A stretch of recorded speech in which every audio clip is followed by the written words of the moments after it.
आज के वीडियो में हम वर्ण व्यवस्था का अध्ययन करेंगे। यदि वीडियो आपको अच्छा लगता है तो आप उसको लाइक कीजिए, शेयर कीजिए, सब्सक्राइब जरूर कीजिए और नोट्स जो होंगे वो मैं गूगल ड्राइव में डाल दूंगी, जिसका लिंक आपको वीडियो के अंत में मिल जाएगा। स्टार्ट।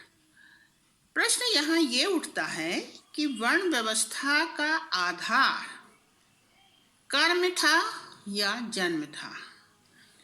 ये प्रश्न इसलिए है क्योंकि आज वर्तमान में जो जाति प्रथा के संबंध में विभिन्न प्रकार की चर्चाएं होती हैं, उसके साथ वर्ण व्यवस्था का संबंध जोड़ दिया जाता है। तो आज हमारा जो प्रश्न है उसको हम ध्यान से अध्ययन करने की कोशिश करेंगे। यदि हम वर्ण व्यवस्था का अध्ययन करते हैं तो हमें भारतीय सामाजिक व्यवस्था को दो भागों में बांटकर देखना होगा। पहला, आर्यों के आने के पूर्व अर्थात 1500 से 1000 बीसी, और दूसरा जो है आर्यों के आने के बाद अर्थात 1000 से 600 बीसी।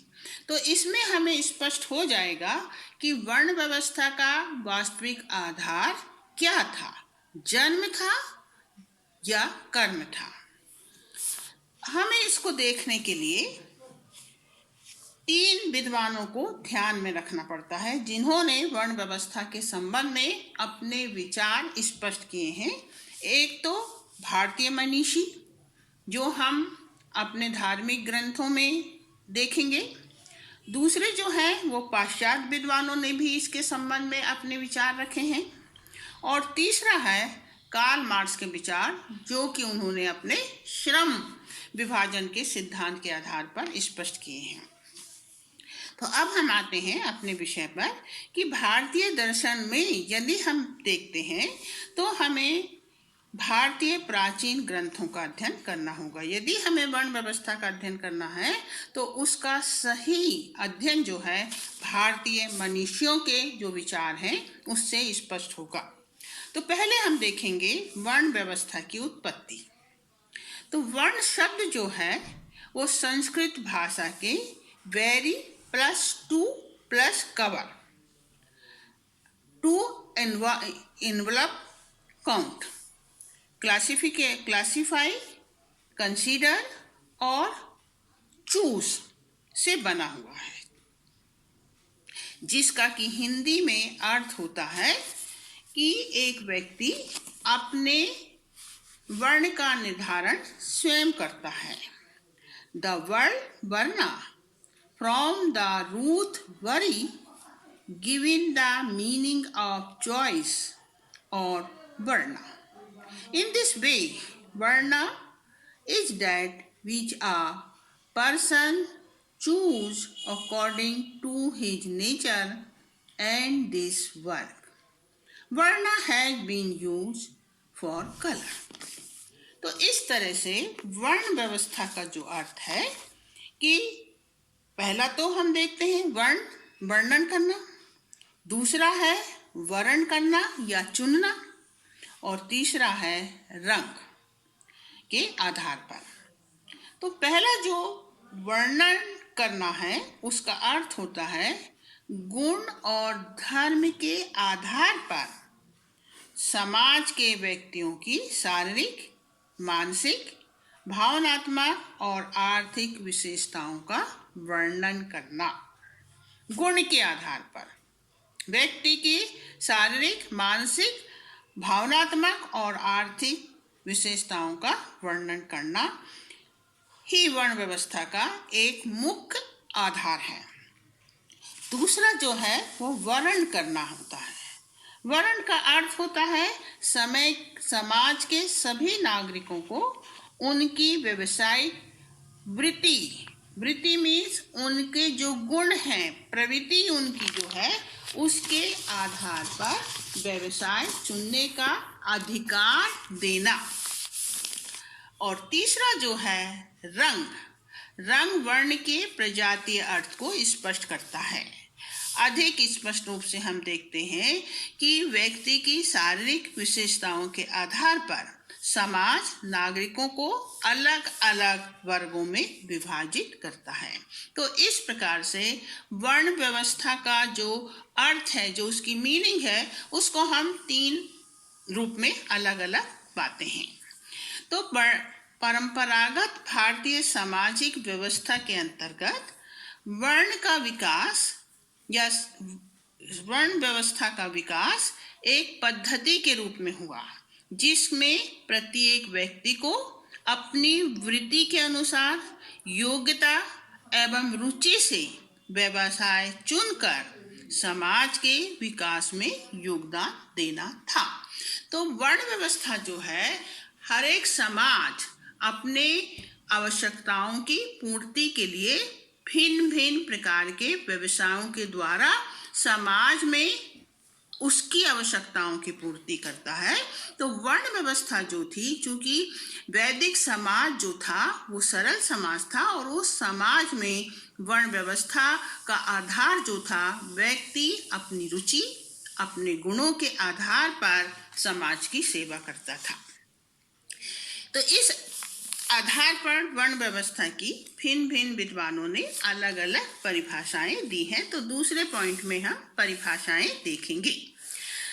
सत्यमित्र दुबे के अनुसार वर्ण का अर्थ जो वृत्त हो, जिसका वर्ण किया जाए अथवा स्वभाव अनुसार अपनी वृत्ति के द्वारा व्यवस्थित हो।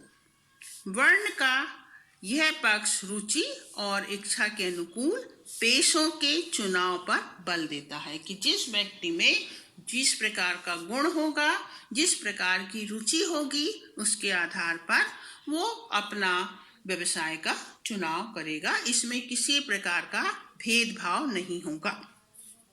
डॉक्टर घुर्ले ने कहा है कि वर्ण का अर्थ रंग है, और इस भाव से यह प्रतीत होता है कि यह शब्द आयरों और दासों के लिए प्रयोग किया जाता था।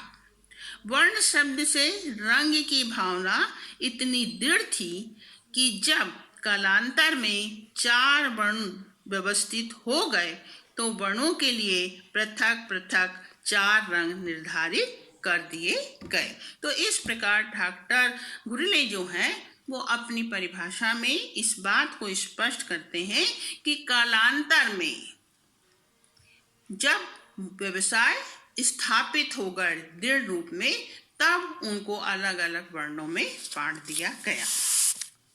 अब हम देखते हैं कि ये जो वर्ण व्यवस्था थी, इसका इतिहास क्या है। तो व्यवस्था का इतिहास, यदि हम भारतीय सामाजिक व्यवस्था का अध्ययन करते हैं तो हम पाते हैं कि आरंभ में समाज विभिन्न कबीलों में बटा हुआ था। रविंद्र शर्मा के ग्रंथों से ये बात स्पष्ट होती है।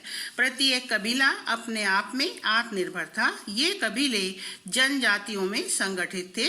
ये हमें इतिहास में दिखाई देता है कि प्रत्येक कबीला जो था उसकी अपनी एक जनजाति पहचान थी, जैसे द्रविड़, मंगोल, शक, हूं, कुषाण इत्यादि।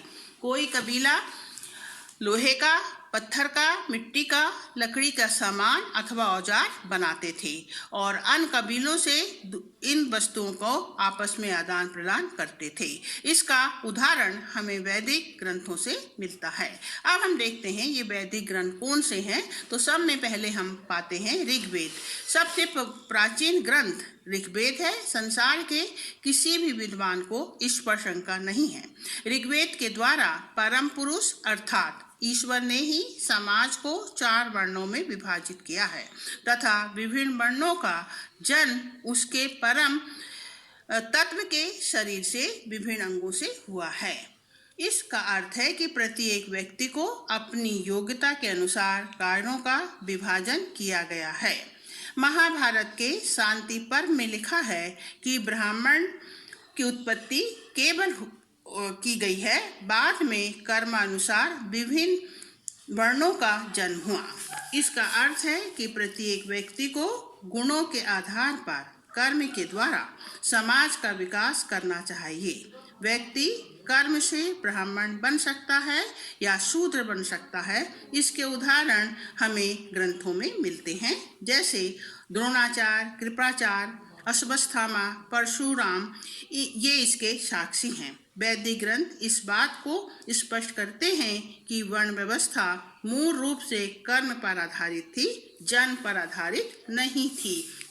प्रश्न उठता है कि चारों वर्णों का क्या कर्तव्य है। तो हम देखते हैं कि पहला जो है ब्राह्मण के गुण एवं कर्तव्य। ब्राह्मण की उत्पत्ति मुख से हुई, इसके लिए उसका कर्तव्य है यज्ञ करना, दान देना और लेना, शिक्षा एवं राजाओं को प्रशासकीय कार्य में परामर्श देना। ब्राह्मण वह व्यक्ति होता है जिसमें सात्विक प्रवृत्ति अधिक पाई जाती है, ऐसे व्यक्ति आध्यात्मिक प्रवृत्ति के होते हैं। दूसरा जो है क्षत्रिय, इसकी उत्पत्ति भुजा से हुई है, जिसका प्रतीक शक्ति है, और इनके कार्य जो हैं वो हैं शासन करना, युद्ध करना, सैनिक द्वारा देश की सेवा करना, साथ ही राजाओं को प्रशासकीय कार्य में सलाह देना। ऐसे व्यक्तियों में सतो और रजोगुणों का मिश्रण अधिक पाया जाता है। तीसरी जो है वो वैश्य। वैश्य शब्द की उत्पत्ति विश्व से हुई है, जिसका अर्थ होता है बसना। रजोगुण और तमोगुणों से ये व्यक्ति मिश्रित होते हैं और इसलिए ये व्यापार करने में, किसान का कार्य करने में क्या होते हैं और पशुपालन करने में इनकी रुचि अधिक होती है। डॉक्टर अंबेडकर की पुस्तक हु वेर शूद्रा के अनुसार ऋग्वेद में 3 प्रकार के वर्णों का स्पष्टीकरण पाया जाता है। शूद्र वर्ण की उत्पत्ति को बाद में जोड़ा गया है।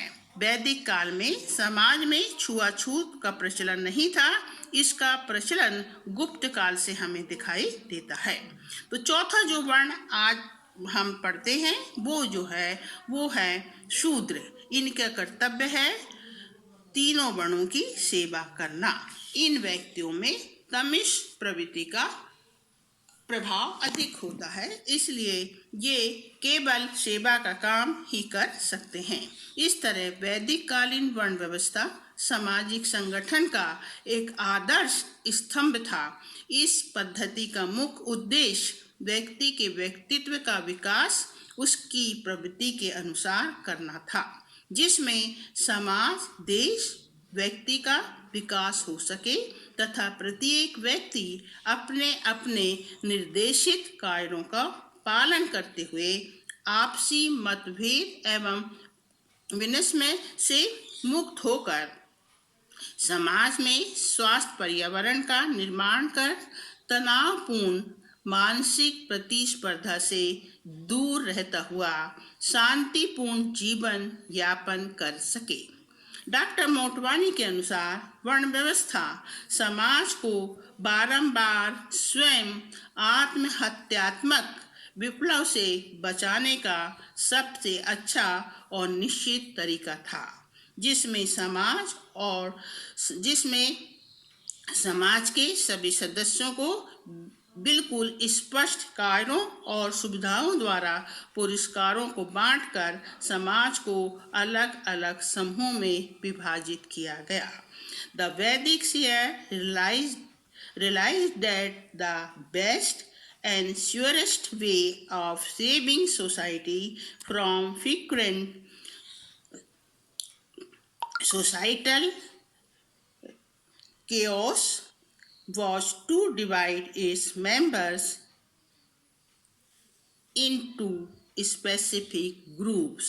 तो इस प्रकार हम देखते हैं कि जैसा कि हमें गीता के संख्या दर्शन में दिखाई देता है कि प्रकृति का विकास 3 गुणों सत, रजत और तम के अनुसार हुआ। जो व्यक्ति जिस गुण का होता है उस गुण के द्वारा उसका वर्ण का निर्धारण हो जाता है और इस आधार पर कर्म के सिद्धांत से वर्ण व्यवस्था की उत्पत्ति हुई है और जैसा कर्म व्यक्ति करेगा वैसा ही उसे फल प्राप्त होगा। अर्थात उसे वर्ण मिलेगा। तो वर्ण व्यवस्था पूरी तौर से कर्म पर आधारित है। समाज वैदिक काल में सरल था और उस समय वर्ण व्यवस्था में किसी प्रकार का भेदभाव नहीं था। समाज में जो व्यवस्था थी वो हर व्यक्ति अपनी वृत्ति एवं रुचि के अनुसार स्वयं निर्धारित करता था।